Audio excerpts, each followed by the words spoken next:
Hello बच्चों, let's read this question.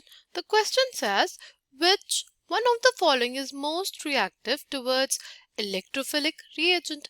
हमें ये सारे ऑप्शंस दिए गए हैं और हमसे पूछा है कि सबसे ज्यादा रिएक्टिव कौन होगा towards electrophilic reagent.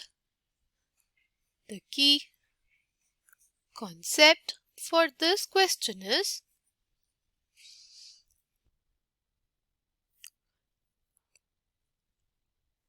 electrophilic reagent. Electro मतलब होता है, इलेक्ट्रो का हो क्या मतलब इलेक्ट्रॉन्स, और फिलिक का मतलब हो गया लविंग. ऐसे रिएजेंट जो इलेक्ट्रॉन लविंग हो, यानी खुद वो कैसे होंगे इलेक्ट्रॉन डेफिशिएंट, तभी तो उनको इलेक्ट्रॉन्स चाहिए. यानी हमें जो भी ऑप्शंस हमें दिए हुए हैं, हमें ये बताना है कि सबसे ज्यादा इन सब में से इलेक्ट्रॉन रिच कौन है, जो सबसे तेजी से हमारे इलेक्ट्रोफिलिक रिएजेंट के साथ रिएक्ट कर पाएगा. ठीक है, अगर हम लोग अपने सारे ऑप्शंस देखें तो सबसे पहला ऑप्शन हमारे पास क्या है, सबसे पहला ऑप्शन है हमारे पास कुछ ऐसा,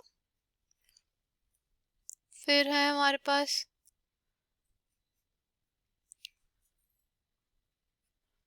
कुछ ऐसी स्पीशीज,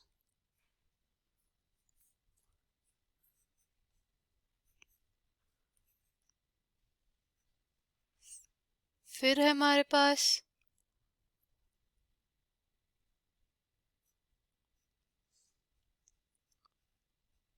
कुछ ऐसी स्पीशीज, और लास्ट है हमारे पास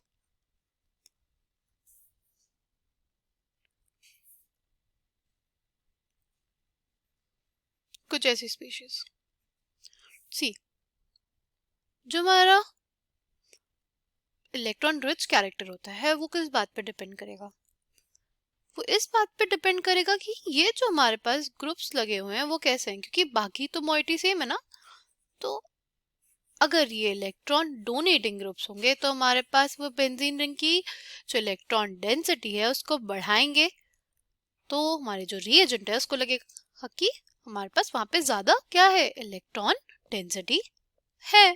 राइट, कौन सा ग्रुप इन चारों ग्रुप्स में से कौन सा ग्रुप हमें सबसे ज्यादा इलेक्ट्रॉन डेंसिटी को बढ़ाएगा.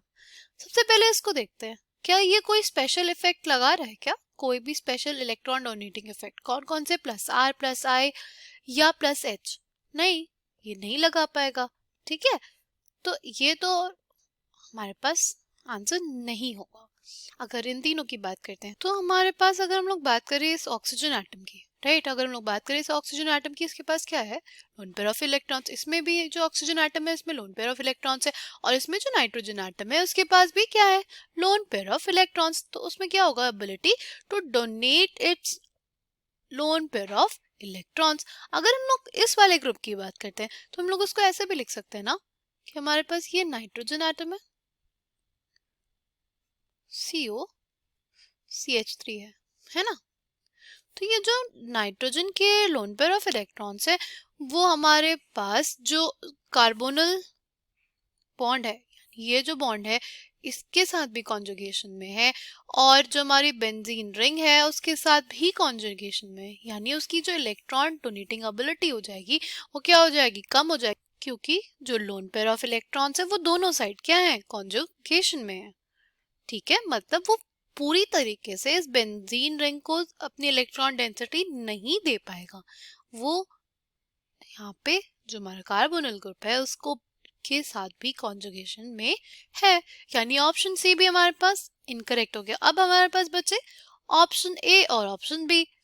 इन दोनों में अगर बात करते हैं, इन दोनों में हमें बस ये देखना है कि OCH3 का हमारे पास जो ग्रुप है वो ज्यादा इलेक्ट्रॉन डेंसिटी देगा हमारे बेंजीन रिंग में या OH ग्रुप. अगर हम लोग इन दोनों में डिस्कस करें तो हमारे पास ना OCH3 के केस में जो ये बॉन्ड एंगल आता है, हमारे पास जो ये बॉन्ड एंगल आता है ना OCH3 के केस में, ये बहुत ज्यादा होता है, ठीक है, क्योंकि हमारे पास ये जो दोनों ग्रुप्स हैं, ये दोनों ही बड़े बड़े ग्रुप्स होते हैं, ये दोनों जिसको रिपेल करते हैं, इसके वजह से इनके बीच का जो बॉन्ड एंगल है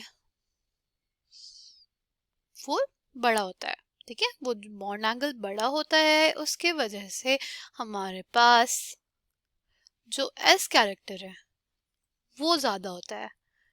बॉन्ड एंगल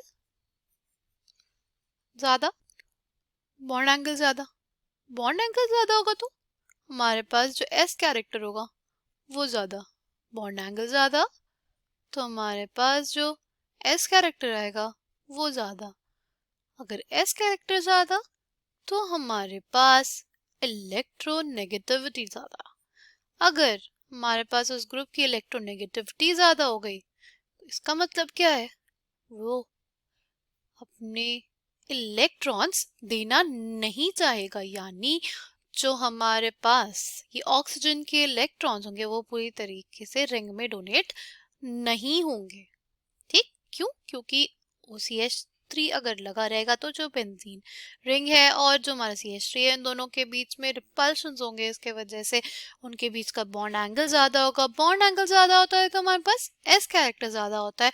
एस कैरेक्टर ज्यादा होगा तो स्पीशीज की क्या इलेक्ट्रोनेगेटिविटी ज्यादा होगी। अगर इलेक्ट्रोनेगेटिविटी ज्यादा हुई यानी अगर उसकी टेंडेंसी ज्यादा हुई to attract the shared pair of electrons, तो हमारे पास जो ऑक्सीजन के ऊपर लोन पेयर्स है, राइट, वो अच्छे से डोनेट नहीं होंगे। अगर वो डोनेट नहीं हो पाए, अगर वो इलेक्ट्रॉन्स डोनेट नहीं हो पाए तो हमारे पास जो ये मॉलिक्यूल है उसमें हमारे जो इलेक्ट्रॉन डेंसिटी है वो पूरी तरीके से नहीं जाएगी, और इस वजह से इसकी जो इलेक्ट्रॉन डेंसिटी है वो कंपैरेटिवली कम होगी हमारे ऑप्शन बी से, ठीक है। तो इस क्वेश्चन का करेक्ट आंसर क्या हो जाएगा, इस क्वेश्चन का करेक्ट आंसर हमारे पास हो जाएगा option B. I hope you understood it well, thank you and all the best.